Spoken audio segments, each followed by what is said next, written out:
నమస్తే అండి.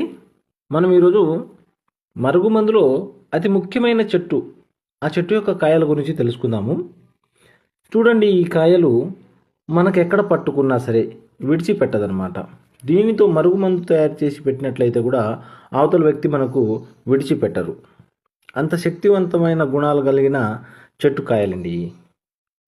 ఇది ఎవరు పెట్టుకోవాల్సి వస్తుంది అంటే, భార్యాభర్తల మధ్య సమస్యలు ఉన్న, వాళ్ళ మధ్య సాంకేతాలున్నా చూడండి, ఇట్లా ఒక అయస్కాంతం మాదిరిగా మనకు విడిచిపెట్టదనమాట.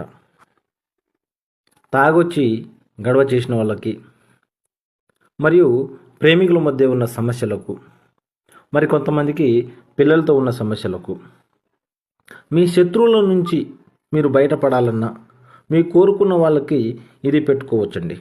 ఇది పెట్టిన 24 గంటల నుంచి 3 రోజుల్లో మీ వశమై మీ చెప్పు చేతిలో ఉంటారు, చెప్పినట్టు వింటారండి.